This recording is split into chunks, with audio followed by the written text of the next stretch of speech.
So talk to the right people. Allow yourself to cry.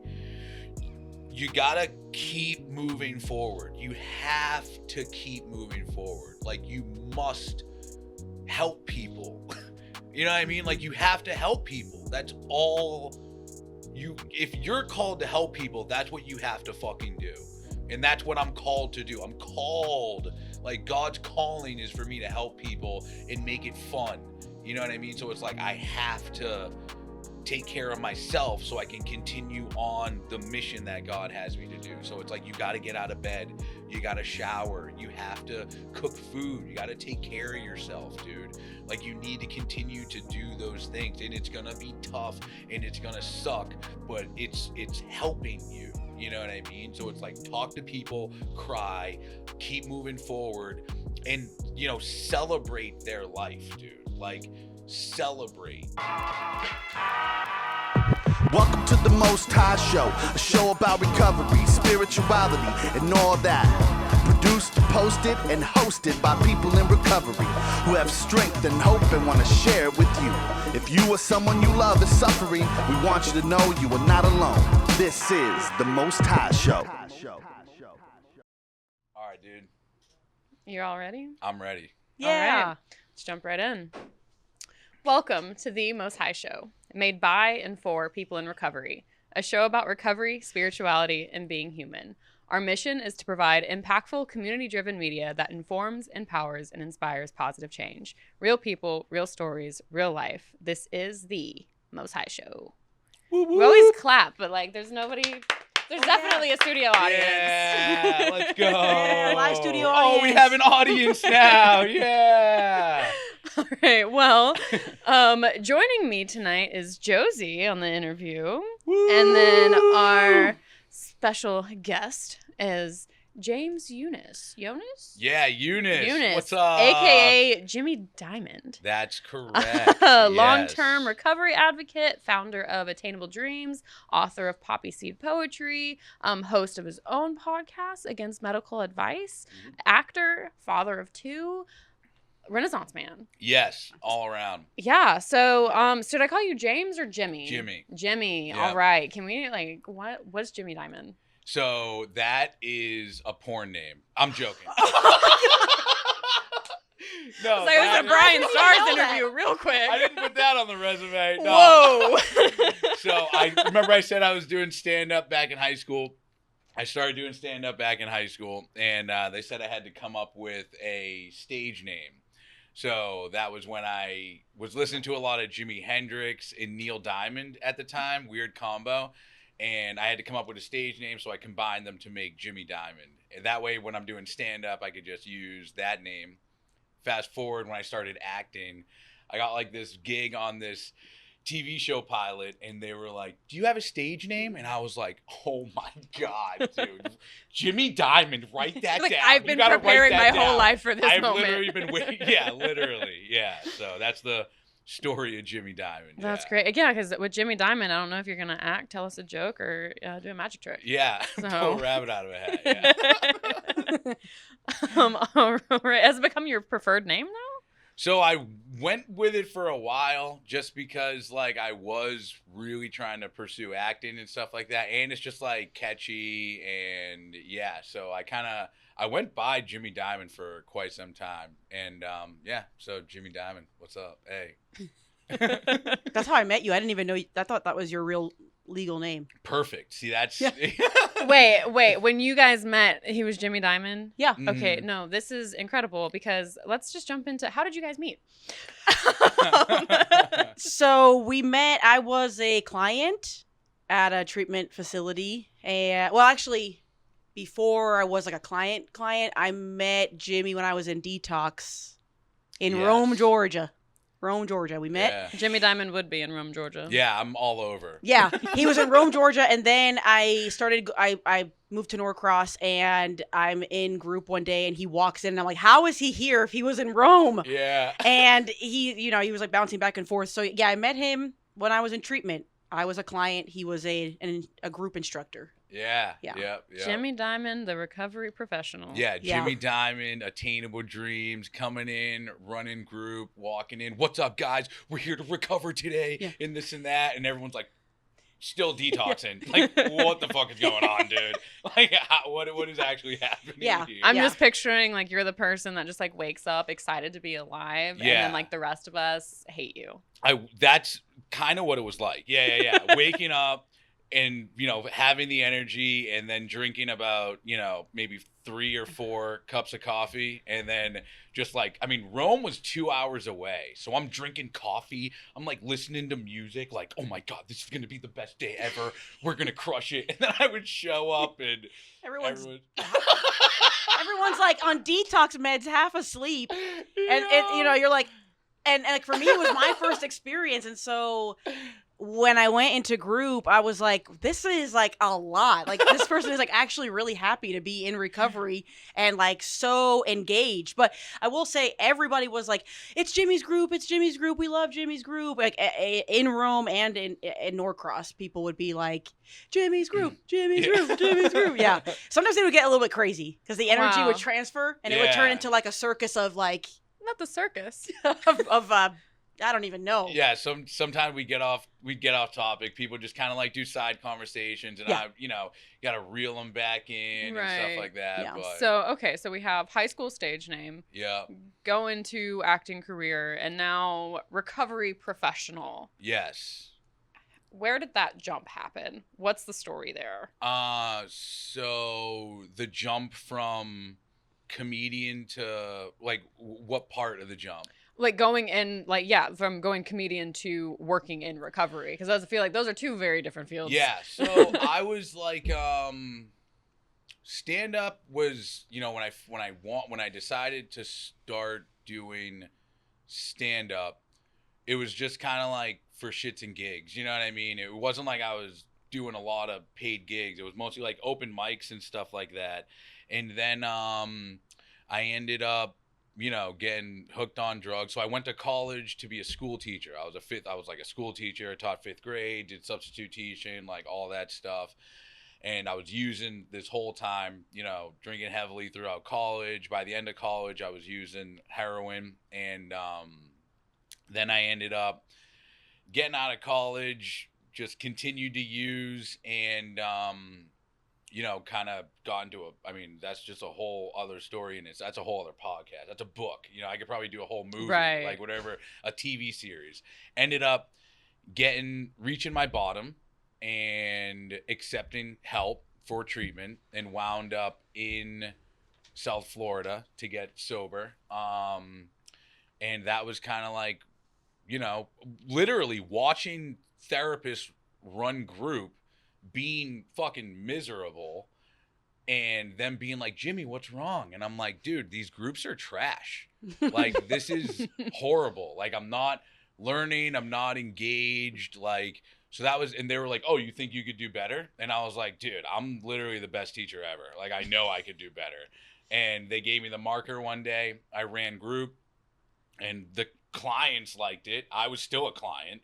They ended up liking it. And, that was kind of like what got me. Then I ended up coming back to that facility when I had 6 months, and they hired me. And that's kind of like what got me into the industry, the behavioral health industry, so to say. Out of spite.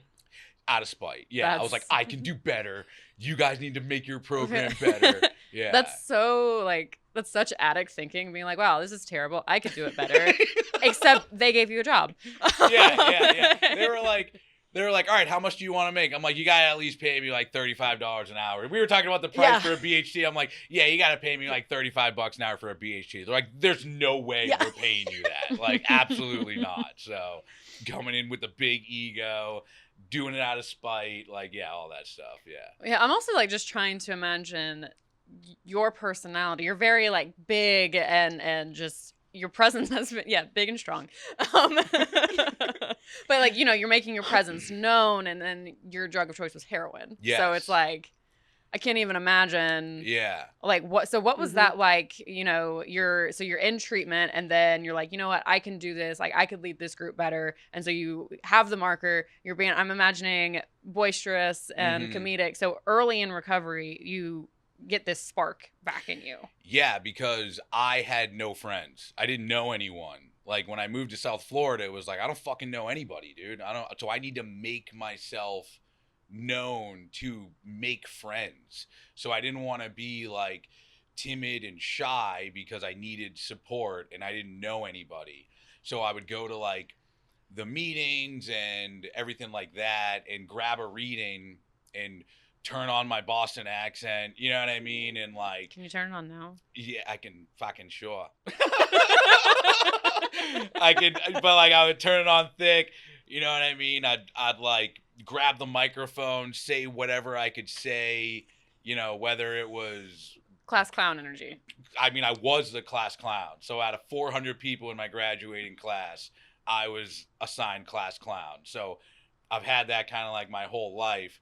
But then, you know, I decided to use it to my advantage when I was in South Florida to make friends and have a support network. And eventually it turned into a character defect, you know what I mean? So I had to like learn to hone it in and whatever the case may be. But yeah, that was kind of like a big tool. My personality and my outgoingness and my ability to just like talk to people was like a tool that I used to build my support network in early recovery. So yeah, that definitely makes it easier, you know, when you're brand new to a group. That is probably the most terrifying thing, is to just introduce yourself to another person. Like even like if it is in the recovery setting, it's like we're all here for the same reason, you know, but like I'm still embarrassed to be here. Yeah. And so I don't know, like when I was new, and I went to meetings, I don't know what possessed me, because I'm not the person to be like, hi, I'm Sarah. But when I was new, I was like, if I saw like if I saw a girl at a meeting that I didn't know, I'm like, hi, I'm Sarah. And that's how I made friends. Not many, but they were like, wow, go away. Yeah. Like, this is a bit much. Yeah. But, you know, it was just introducing myself to anyone I could, because I'm like, okay, I'm embarrassed to be here. I need a reason to be here. You know, and then I had a loud personality and was using that to my advantage. You know, if I had a reading, I would read it funny. I would have my Southern accent would be very pronounced, not necessarily on purpose, but that made it unforgettable to some people. You know, and it was just, you know, it helped me, you know, have a network that, you know, learn how to talk to people, because or at least when I was using, it was like talking to people was out of the question. Didn't know how to do that. Didn't want to do that. Yeah. But yeah, just jumping into that comedy in early recovery can be very a useful tool. Yeah, it was definitely useful. Yeah. So. And it was also, you know, when like me being in treatment, the way you would break things down, I remember we were talking about alcohol and like the liver. And you just like, you would keep things so blunt and so real. And because the second time I went to treatment, they did a lot of groups on like how alcohol and drugs affect your body and stuff. But it was all very like big word scientific. But the way you would put it was very blunt and real. You were like, you fucking believe that like one drink, and which is like one shot, it takes your liver 1 hour. And like what's the most you've ever drank? And someone was like a whole handle, and you were like, that was like this many fucking hours, like your body was processing it for this blah blah blah. And it's like, wow, you just broke, like, so simple and like so real. And that for me, and I know a lot of people, like that's really important in early recovery, because you already feel kind of dumb. I mean, I felt dumb, and then, you know, people are throwing all this like big words at you and trying to explain things to you, and it's like, whoa, you know, what is going on? You were really good at it, and sharing your own experience too. Like, it made it super relatable. Because like you said, some groups, like, you know, it's like I commend the person for leading it, but I remember there was one group that I did in treatment, and the guy would just have us read out of the big book for an hour. Yep. I had that, dude. Yo, I had that. I got mad one day. The guy said, I didn't want to read. I was like, bro, skip. Fucking skip. Like, go ahead, pass it on. And he was like, why are you gonna skip? I'm like, because I don't want to fucking read, dude. Like, I'm not trying to read the big book every day, dude. And he was like, he basically asked, like, well, he said, I don't care what you do, I'm not going to get loaded today. And I actually didn't know if I was going to get high that day. That pissed me off. So I was like, oh, you're not going to get loaded? You're not going to get fucking loaded? And I got mad. I ripped the book up. I threw it on the ground. My therapist will tell you, I took a chair and threw it, and it got stuck in the wall. Like, the chair got, like, the leg got stuck in the wall. I feel like your alter ego should have actually been Kyle. Yeah. But yeah, no, with the groups, like, I always tried to bring, like, math and science into my groups to make it tangible. Like, like, to make it, like, you can actually understand it with math. To just say, like, it processes the liver this much, but to give you, like, a real life example with numbers and what those numbers look like, it's easier to, like, understand and apply and see, like, the craziness in it. So I always tried to do those in my classes. And so is that something you still do?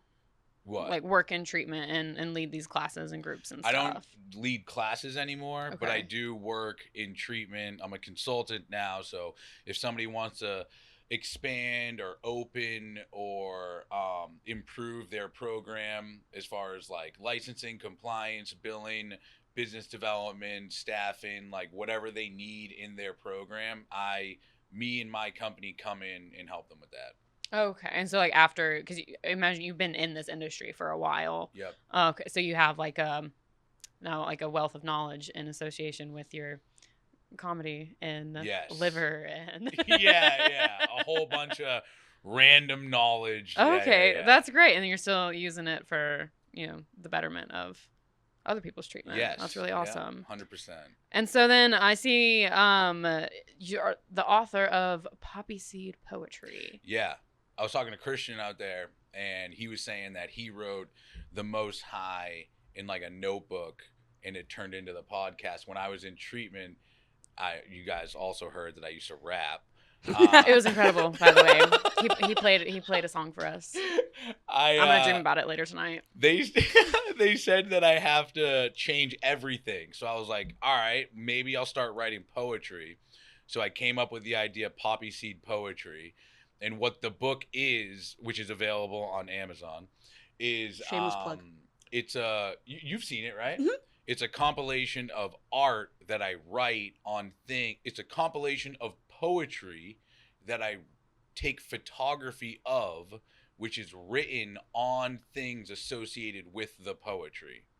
So I write a poem, like a one-liner or something like that, haiku, whatever.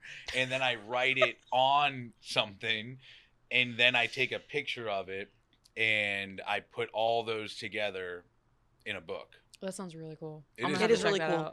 Yeah, you can follow it on Instagram, Facebook, stuff like that too. Okay. And so, yeah, because poetry, I would imagine, is the complete opposite from that. Is not something that I would pin for the little bit I've learned about you. But Poppy Seed, love that. Yes. Yeah. Heck yeah. Okay. And so, do you still actively write poetry? I write. I don't. Not too often am I doing the whole, writing on something and taking a picture of it and doing, like, the Poppy Seed poetry thing. Right. But I do write, you know what I mean? I got notes on my phone. I'll write things on my notebook, at my desk at home, like, whatever kind of pops into my mind. Yeah. I love that. My process is so similar because I'll create poems, whether I made them myself or I cut lines out of books, and then I'll make a painting and then paste everything on top of that. But that takes a long time. It's super time consuming. And so, yeah, like, I'll still write, but, not necessarily those things. And I have notes on my phone, things written down in my journal. One of the many, I have voice memos, it's like, oh, there's so many just, like, floating around in the ether. That is the words that I own, but I haven't done anything with them yet. And that, dude, it takes time, you know what I mean, with work and the girls and, like, life. It just kind of is difficult to take time to get in that creative space, you know what I mean, and make something. And especially, like, with art, it's like, personally, I'm never, like, I have a documentary that I made that's, like, unreleased. You saw it too, didn't you? Yeah. Unreleased, except for Josie. Yeah. And I just haven't I haven't editing. We're talking about editing before, Yeah. dude. I can't stand editing. So like, there's things I just still have to edit on it and adjust, and it's just like, it's time consuming, and I gotta find the time or make the time. So it's a lot. No, I love that you brought that up, because we have had, a few people on the show who are creatives, but that's something that they have been able to pursue full time. But, the other side of things, like, being a creative who still works a 9 to 5, who still has a corporate job, who still just does something that isn't necessarily in the creative field, and maintaining, you said your girls, like maintaining, family life and maintaining recovery and maintaining all of the things that go into being an adult. Oh, and also we're still creative. So when do we do that? So what has that looked like, navigating all of that for you? I love making videos. Like, video is my thing. So just hate editing. I hate editing. That's it. Yeah. I'll be on camera, on screen all day. I'll do that. But as far as like, I'm going back and checking out old things that I've done, posting that. Also like making, like, corporate videos are fucking boring, dude. Like, I can't stand making like my LinkedIn videos. I don't think anyone actually likes watching them either. Yeah, right, dude, literally. Like, I can't stand it. I don't like it. I'm not super into making like LinkedIn posts and stuff like that. But to me, that is just enough to like keep my creativeness going. And if I'm not going to create, then I'm gonna indulge in things that people create. So reading or listening to an audiobook or watching a movie or like checking out a killer TV show or going and seeing a show or something like that, like valuing and appreciating other people's art kind of like gets me there too, No, I love that. I just, because, to create, you also need to know, like, you need to have reference point. It's like, I'm not, inspired by my own life all the time, but it's like, if I listen to a song or if I go catch a show or, read a book or whatever, it's like, if I want to write a good horror novel, I should probably know how a good horror novel reads. Yeah. It's like, so I need to read a lot of shitty ones on my path to find a good one. Dude, but it's like, it's all the process. There's the creation, there's the consuming and the appreciating, and there's so many aspects of being creative that don't involve just creation. And in creation, it doesn't have to be the sole thing you do day in, day out, even though sometimes sounds like that would be nice. But having been on both sides, I know the grass is always greener wherever I'm not standing. So do you have anything to add with just balancing interests and recovery and daily life? It's hard for me too, because I have 2 boys. And so for a long time, I just said this yesterday, I didn't even know what my hobbies were. I was like, my identity was around my kids. So if you ask me, like, what do I like to do? It would be, go to the park with my kids, read to my kids, draw with my kids. And so in getting sober, I've relearned myself, and I've also taken time to do things. And so my thing is that I will start a project. Like, I've been working on this beaded art for over a month, and I get so into it, and then I haven't finished it. Like, I'll spend so many hours working on something and like spending so much creative energy that I exhaust myself, and I put it to the side, and it's like I can't even get myself to finish it because I worked so hard on this beaded art. My hand was cramping, so then my hand hurt for a couple days, and so not a couple days. Yeah. Just pace yourself. Yeah, well, no, seriously, I will like zoom in, and maybe it's my ADHD too, where I'm just like, but or maybe it's the moderation component. And I also have a hard time with moderation. Obviously, I have no moderation. But yeah, like, I find different ways to express myself creatively, and interning here too has been a big outlet for me. And so, like, yesterday, I did like a collage piece for an Instagram post for Most High. And I afterwards was so proud of myself. I was like, I put together all these little pictures and all these little pieces, and I just felt so satisfied. And so it's just like different little things. It just really depends. Yeah. And it's really cool when you're really excited about something you put together, and like you'll send it to me, like, look what I me. I was just thinking that. And then, like, like, guys, look. Yeah, I'm like, I I wish I had a fridge to put it on. You know what I mean? Yeah. Like, I am like in elementary school when I have a finished product, I'll be like, Christian, come look. And I'm like, everybody so look, cute. and they did it. You That's know? funny. Because it's different because I'm not seeking validation when I do that now. Whereas when I was drinking, I would have gone to people to get their validation. Now it's like I'm so genuinely proud of myself and happy that I did this. I just want to share it with people and show them. And if I can inspire them along the way, then great. But really, it's just because I'm so happy. I just want to like spread the joy with everybody. that's beautiful. Yeah, Yeah. that's cool. Thanks. Good job. Well, yeah, Spread the joy. spread the joy. I was gonna always. say, do you want to talk about? I do want to talk about that. Okay, so Yes. speaking of spreading joy, one of the things there's two different things that I did when I was in treatment that have stuck with me to this day. One of them was I had a counselor. He had us draw a picture, and then he told us to rip it all up, and as like tons of little pieces, and then try to put your picture together. And you put your picture together, and then when you're done putting yours together, you move on to your partner or whoever in the group and try to help them. But the moral of the project was you can put together your life. It won't look the same, but it is possible to put together, and you can help others put their lives together. I like how you said that. I was just like, said this that. really stuck out to me, and then you just started laughing. And you too can put your life together. it won't look the same, but it'll be together. But then the other one was you had us write letters to ourselves, and you said write a letter to yourself a year from now. And that day there was a girl in the group, and you had her letter from like 6 months prior, and you were like, here. Yeah. And she was in treatment again. It was very, very emotional. But we wrote this letter, and when I started my internship here, I saw a letter in the mail, and it was addressed to Josie from Josie. And I'm like, what in the world is this? And I opened it, and it was my letter. And Jimi, we hadn't spoken in quite some time. I graduated from the program, and then I would say maybe 8 months without really talking. And I opened it, and it was a letter that I had written to myself, and you remembered to send it. And you're not even at that facility anymore. So it's like you kept this letter and remembered to send it out. And I thought that was just amazing. Like, that really showed me how committed and passionate you are about,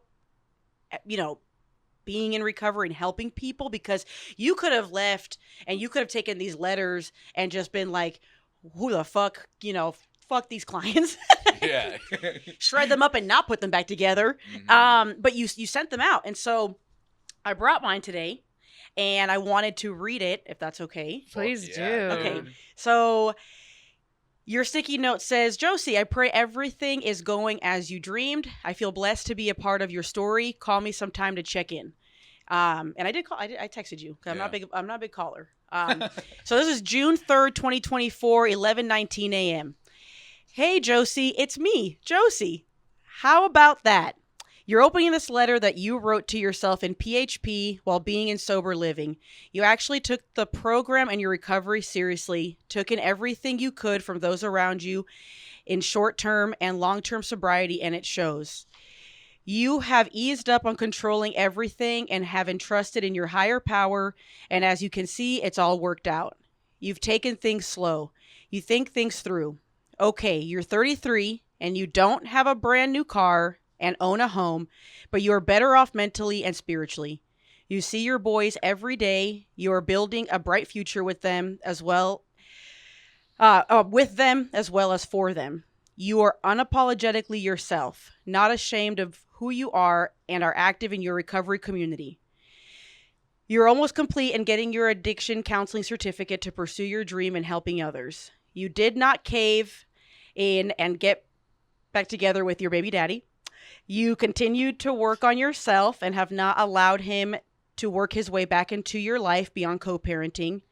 You've helped your parents and given them back everything they've done for you. You are not in debt You've caught up in all of your bills and stay on top of all of them. You owe no one money. You're clean, sober, and honest. No more material objects to fill your void. No more replacing unhealthy addictions with negative ones. You're sponsoring a newcomer who is impacting you just as much as you are impacting her. You've faced challenges and made mistakes, but you kept going, and it shows in your spirit. You are sober for the longest time ever in your life, and you have continued to feel joy. You aren't chasing happiness. You've also stopped entertaining people who serve no purpose in your life and have solid relationships with others. I didn't want to sit here and paint this magical, mystical picture of a cookie cutter life. I'm telling you how proud I am of you, finally, for the first time in a long time, because you've shown so much strength and growth in ways that are more important than a picture perfect life. I love you, Josie. Damn. Dude, that's fucking awesome, yo. And like, you hit every point. Yeah. That's fucking awesome, dude. Yeah. Yeah, that's like emotional, yo. Because when I do that group, I say it's a time machine. And what's going to happen is when you write this letter, you're going to get it. And you're either going to be in this universe or you're going to be in an alternate universe. And often, every single time I used to do that group, there would be someone who was back in treatment. And they never imagined themselves being in treatment, reading that letter. Just the other day, I had this one kid who was in group. He was back in treatment, wrote the letter, and I gave it to him in treatment. And it's always like everybody in the group seeing the person read it is like, holy shit, dude, like this is fucked. And Yeah. like literally, No, yeah, because I was a witness to that. It was very emotional. It's like crazy, and I usually make it more crazy. I'm like, you're gonna get this letter. I'll make my voice like that. I'm like, you are getting this letter. You fucking believe it. I'm gonna mail you this. So don't think like it's not gonna happen. And this year, when I mailed them out, there was a young man. I got a phone call randomly. And, you know, doing what I do, you get random phone calls all the time. And it was a mom of someone that was in treatment. And she called and said, hey,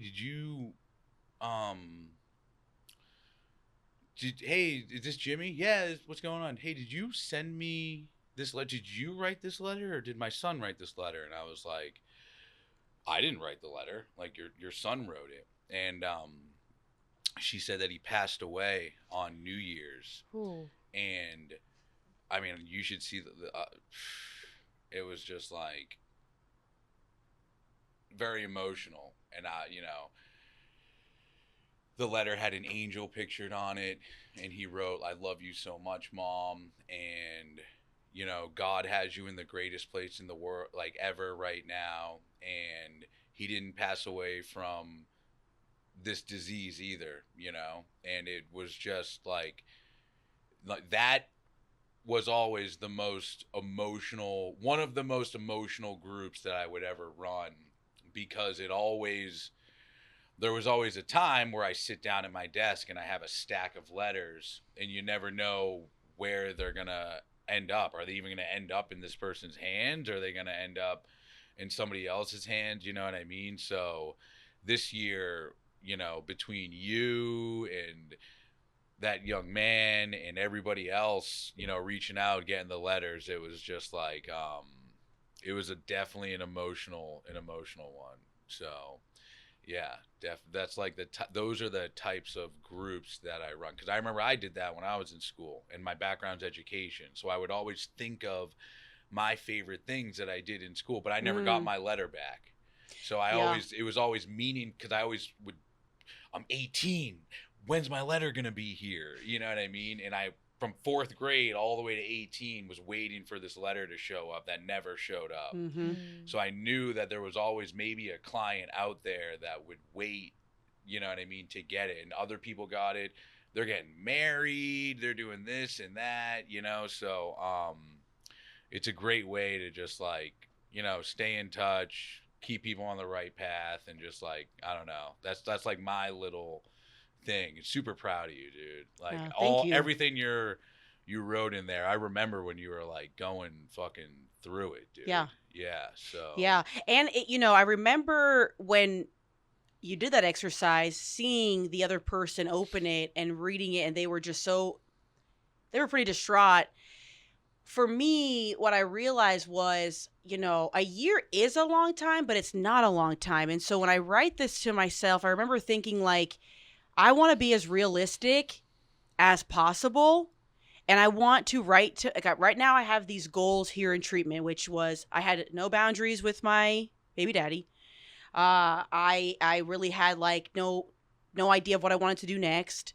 I was working on, not holding on to like material things to make me happy and all that stuff. And so I just was like, I'm going to write this like really realistic because, the other people it's like, hey, you have a brand new house and you have a boyfriend, you're engaged, you had kids. And it's like, that's just like putting so much, it was just not realistic. So, I took the assignment like everything else. I took it really serious and I wrote it realistically. And honestly, it's all basically came true. I took a step back from wanting to be an addiction counselor. I just realized it wasn't the path for me. But like in that letter, it's like I am living my life unapologetically. And so for me to decide this is not really for me and I'm going to do something else and, be an intern here, for example, it's still proof that like now I'm doing life on life's terms, but I'm living like for myself. Mm-hmm. And I got it at the perfect time too. It was, yeah, just me. It's incredible. Because a lot of people, they will do those types of assignments and it's like, yeah, you never see it again. Mm-hmm. Yeah. Yeah.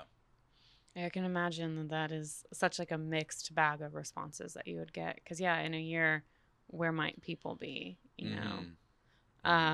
Yeah, because it's there are parts of recovery that are loud and boisterous and beautiful, and then there's parts of recovery that are not so much. Because unfortunately, like death and relapse and all sorts of tragedies are very frequent occurrences. Mm-hmm. And so, and Josie shared, and are you okay talking about your sister? Yeah. Yep. So she shared with me about your sister passing away from an overdose. Yep. What was it like going through that and still having to show up for people? Dude, shitty. Robin passed away September 8th, 2023. And, dude, it just sucked. She's my only sister. It fucking sucks, dude. Helping people all day, running group. I've even ran groups that she was in, tried to help my sister, get her into treatment, do everything I could. And she was 3 years older than me. I'm in recovery today because she was in recovery. She was the person who put me in touch with the people who got me into Florida. And the only reason she's in recovery is because my mom's in recovery. My mom's been in recovery longer than the both of us. So Robin, dude, the story of Robin is just like absolutely nuts. Drug abuse, domestic violence, like crazy showing up to houses in Atlanta with a gun, like me showing up trying to be like fucking, where's my fucking sister type shit, you know what I mean? And it all came down to she overdosed and passed away. I interviewed people about overdose, I talked about it, all of that. It almost was like, why am I even fucking helping people? Like there was a moment where I'm like, everything that I've done from the podcast to the book to the groups was all in a hopes that she hears some of it and gets clean. You know what I mean? So by the time she passed away, there was just this like drain of drive and motivation. And like, I would go in to run group and it's like,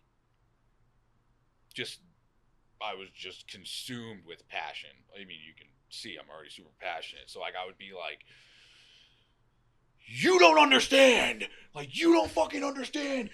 your white blood, just I would go nuts. You just startled me. Yeah. But yeah, I would go crazy. I'd be like really just not crazy, just passionate. Like your family fucking needs you to be sober. Your family needs you. Your family is at home healing right now, praying that you're putting your fucking phone down, putting your vape to the fucking side so that you can hear what is going on in here. So you can fucking stay sober.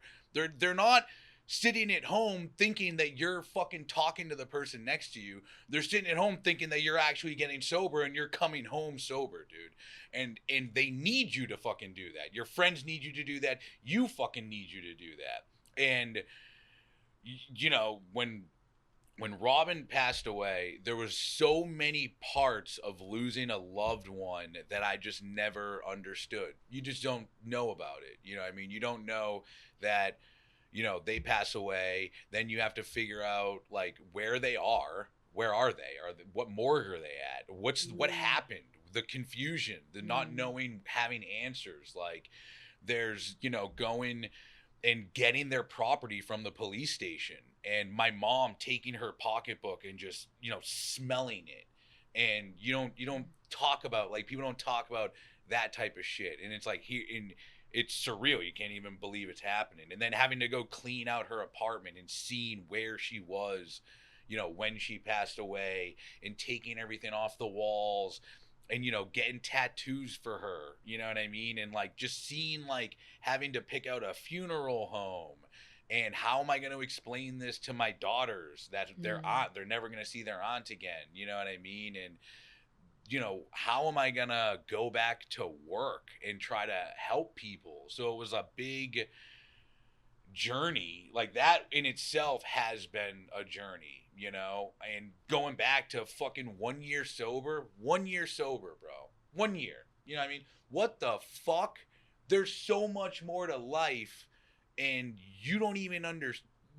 Newcomers may not even be able to comprehend how much goes into life. Like if your whole life has been consumed with drugs and alcohol, this fucking fantasy land, then there's little to no comprehension about the realities of life that are going to happen, that are unavoidable, that are life on life's terms, that you have to be fucking sober for. You have to be there. If I was using, like, the whole situation would have been fucked. You know what I mean? Like, I can't even imagine what it would have looked like, you know? And that's, you know, parents pass away, friends pass away, loved ones pass away, and how you show up for those things is most important. And I had to show up for people, and it's not easy, you know what I mean? You don't want to fucking show up. You don't want to fucking sit there. I don't want to fucking do this, dude. You know what I mean? But you gotta find new ways, you know what I mean? You gotta find new ways to be happy. You have to allow yourself to grieve. You have to allow, oh, what the fuck? The seagull. Like we just did the fucking cards, right? The seagull. You gotta allow yourself to feel these emotions. You have to allow these emotions to come through and understand them and not run from them. Like it took me not a long time, it's still kind of fucking new, but, you know, it took me some time to, like, understand, like, this is a legitimate emotion that I'm feeling that needs to be treated with care, and I need to fucking forgive myself. And, you know, and then it's like there's a whole aspect of, like, you know, a loved one passes away, especially through active addiction. It's like you're stuck in these routines of dealing with things, you know what I mean? Robin would have an outburst or something bad would happen every fucking week, every couple months. So it's like there's a routine that you gotta, it's almost like you want some shit to get fucked up just so that you can, like, feel close again, you know what I mean? And to understand that and cope with that and be open about it and communicate about it, it's a whole level of vulnerability and recovery, literal recovery, that nobody really fucking talks about. And for me, like, it was not only like leaning on my friends and my family, but it was not fucking going to meetings and stuff like that, but it was taking care of my mental health in other ways, like exercise and like making sure I'm not eating like shit, you know what I mean? And kind of like being as healthy as I can, because that's what's gonna fucking help me, you know? So yeah, that was a little bit of that process. No, I appreciate you sharing that and being vulnerable with it, because in our community we did just suffer a loss this week. And so like the meeting I go to on Wednesday nights was very full this week. So I was like glad to see some people turning towards meetings and a sober network to deal with that type of loss. But I think you offered like a perspective that doesn't get talked about a lot, with your mom sniffing the wallet just to smell her again, and the figuring out like the after effects situation, and having to show up for other people, but how to show up for yourself and what that looks like. And it can look like going to meetings, but it also looks like going to the gym, and it also looks like not eating your feelings every night, because you can replace one addiction with another. And it's like however you process things, it changes over time, but it is also important not to lose yourself in those situations. And so what is it, I don't know, I kind of like, for my friends back home, but the people who are going through that right now, dealing with the loss of someone to addiction, it's been just a couple days, like what's that advice? Like, yeah, you said feel those feelings, allow yourself to feel them, because in addicts and alcoholics, we don't like to, we don't know how to, especially when we're first coming into this. And then there's some emotions where it feels like you're having to relearn how to feel it every time it happens. So what would you say to the people who are dealing with it right now? Cry. Like, cry. Yeah. You know what I mean? Like, let the fucking emotion go. You can't hang on to it. You need to express that emotion. So fucking cry, fucking talk to people, dude. Like, talk to the right people. That's another thing. Like, talk to people who have been through that.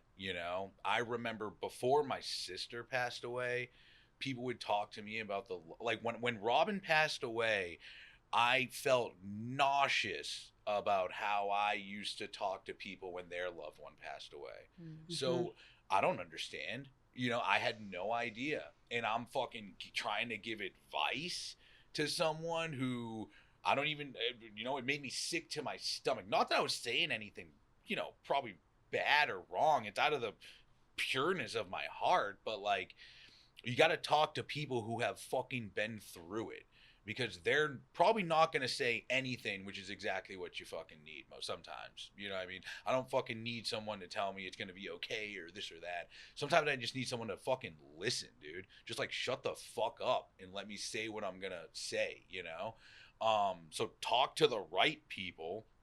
Allow yourself to cry. You gotta keep moving forward. You have to keep moving forward. Like, you must help people. You know what I mean? Like, you have to help people. That's all if you're called to help people, that's what you have to fucking do. And that's what I'm called to do. I'm called, like, God's calling is for me to help people and make it fun. You know what I mean? So it's like, I have to take care of myself so I can continue on the mission that God has me to do. So it's like, you got to get out of bed. You got to shower. You have to cook food. You got to take care of yourself, dude.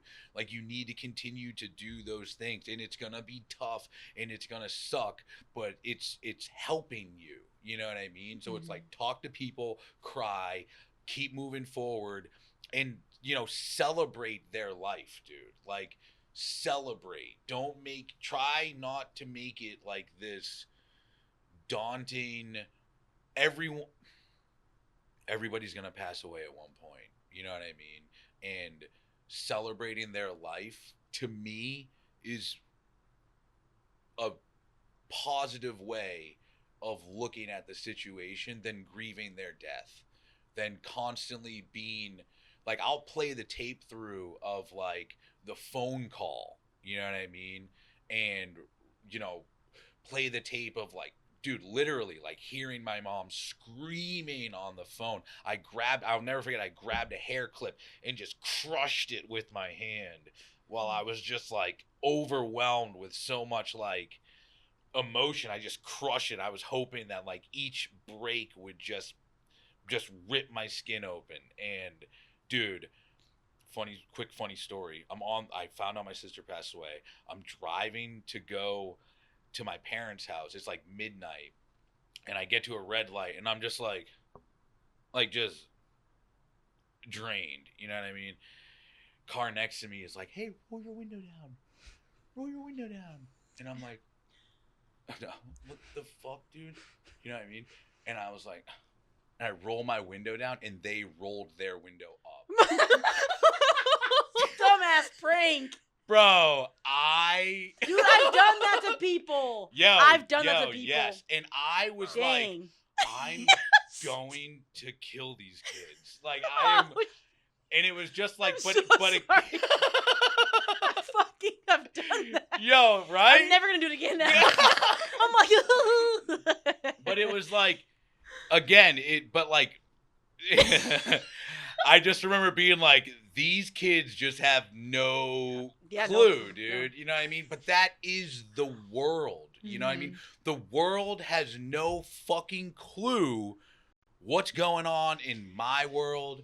I don't know what's going on in your world. And for people to be able to help one another, you need to bring them in, dude. You know what I mean? You need to invite them into your world so that they can support. I'm not going to be like, my fucking just died. Like, you know what I mean? I'm not going to do that at a red light. You know what I mean? But it would have made for a really good story, though.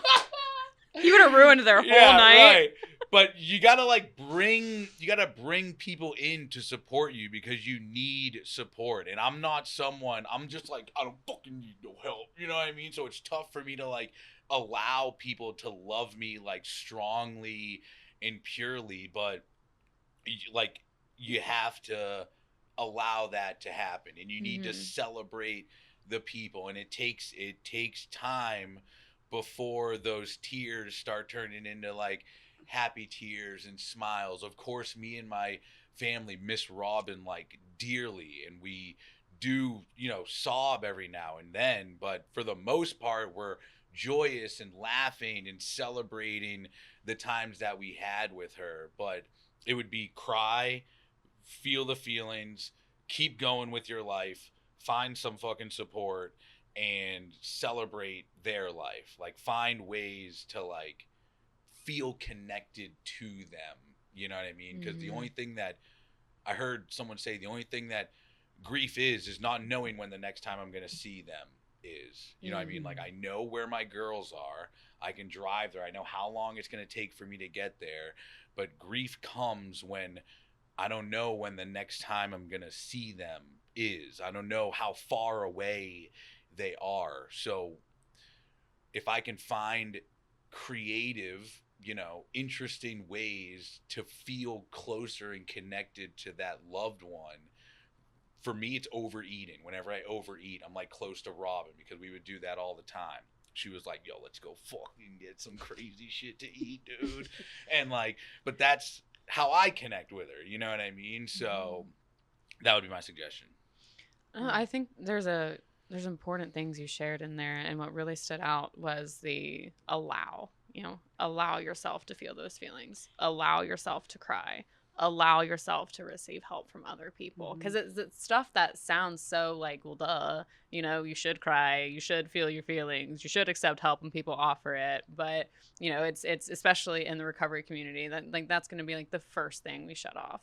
Like, no, I'm not going to feel these feelings. I'm not going to cry, and I'm not going to let people in, and, you know, because it's like that step back into isolation. But if you keep pressing forward, you can't isolate. And I think that's the beautiful thing about the community part of the recovery community, is that we band together. Like, when something happens and there is a whole host of people around you, there's going to be ones who understand the loss that you're going through, and there's going to be the ones who don't, but are going to love you and hold your hand and going to let you cry on their shoulders, you know, or whatnot. You know, that support can look in in many different ways, but exactly what you said, like talk to the right people, talk to the people who know what you're going through. And like take care of yourself. Like I remember when Robin passed away, I had to take off like 2 weeks worth of work.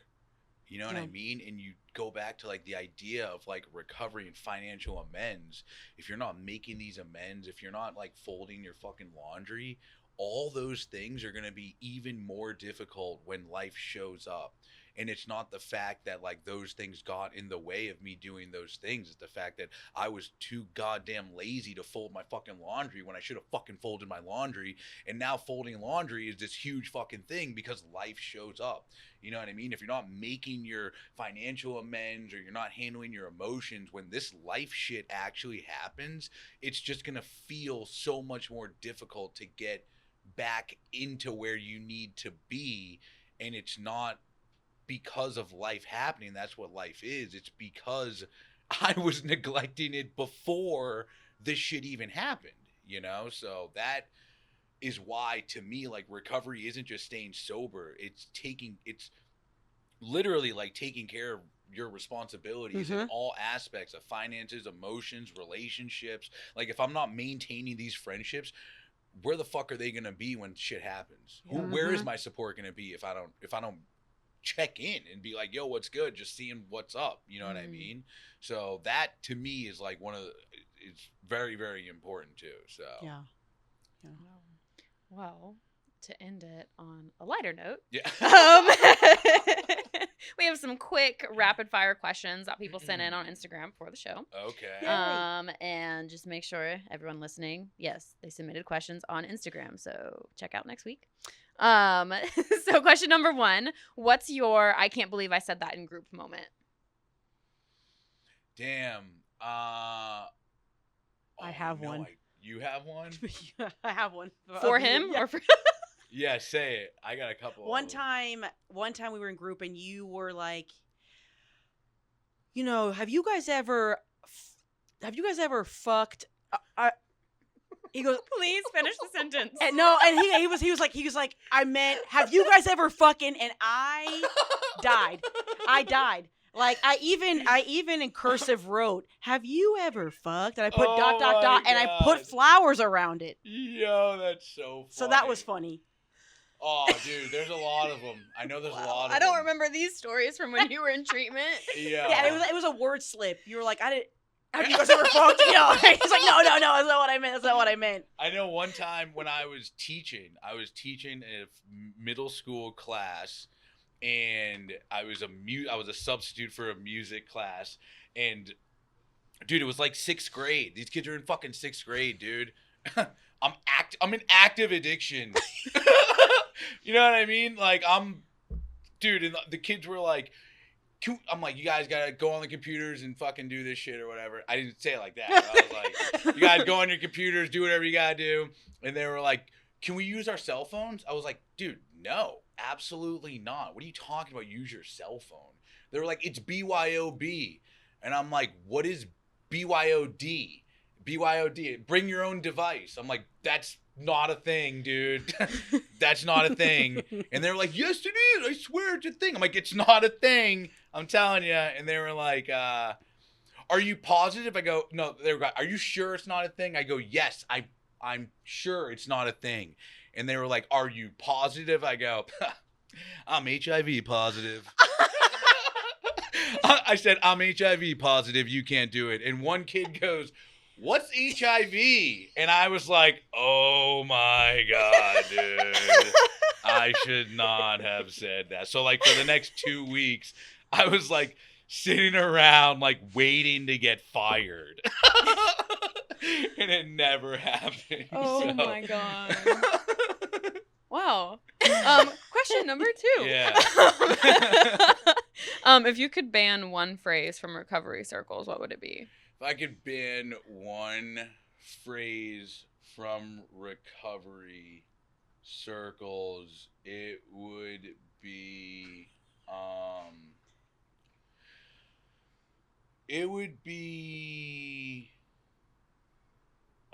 dude, probably like, I hate when people correct people for not saying the right word. Like they say sober instead of clean or something like that. It's not like a phrase, but let the fucking person speak, dude. Yeah. Like, let them say don't correct them. You know what I mean? Like, that would be the one thing. Like, don't correct someone if they say sober in a NA or whatever. Like, let them just fucking share. That would be the one thing. Right on. I agree with that. And final question. Final question. Dream celebrity to interview, dead or alive? Dream celebrity to interview, dead or alive. If it's not Jimi Hendrix or Neil Diamond, you can get out. Yeah, it's my first thought. Okay, this is a weird answer. All right, kind of a weird answer. My first thought was Jim Morrison, just because I always kind of wanted. He was always like my go-to. That checks out. Yeah. While you're actually like high. Yeah. I would like to interview. All right, Genghis Khan. Okay. Because he would like the father of all of us. Yes, pretty much. Yeah, because it's like, yo, this guy was like 35 and conquered like half the fucking world by the time he was like 35. I'm 35, dude. I can't even conquer breakfast, dude. Yeah. And he's like just fucking out there, like, I mean, raping and pillaging, which is not good. You know what I mean? Jesus but still, Christ. like, conquering the whole world. That's pretty fucking crazy. I'd have to get someone to, like, translate for me. I don't know if he'd understand, like, yo, dude, like, how the fuck you do that, bro? You know what I mean? But it would be pretty cool to, like, interview Genghis Khan. That's funny. I can get behind that. Translating yo, dude. I love how you're like, oh, the weird answer is Jim Morrison. You're like, my real answer. No, the real, yeah. The weird real answer is Genghis Khan. Okay. Yeah, so. For a minute, I thought Genghis Khan was more normal than Jim Morrison. I'm like, all right, interesting guy. Oh my God, dude. Well, thank you so much for joining us tonight. This has been Yes, thank you. This a has great been episode. Yeah. Fuck yeah, thank you. Where can the audience find you, Jimmy? Attainable Dreams on Facebook, Poppy Seed Poetry, Facebook, Instagram, available on Amazon too. You can also find me at Against Medical Advice with Jimi Diamond on Spotify. You can look up my IMDb page, Jimi Diamond. There's only like one thing on there, but still, it's there. And that's where you can find me. Yeah. Yay! All right, so to connect with Jimmy, it'll be in the description box below. Insert here, ding, ding, ding, below, as well as our Most High app and all other social media links to Most High. This show is made possible from the Georgia Opioid Crisis Abatement Trust. Thank you. And thank you to our donors and sponsors. This has been the Most High Show. Woo! Yay! Excellent. Thank you, guys. Thank you for having me. Thank you. Man, that was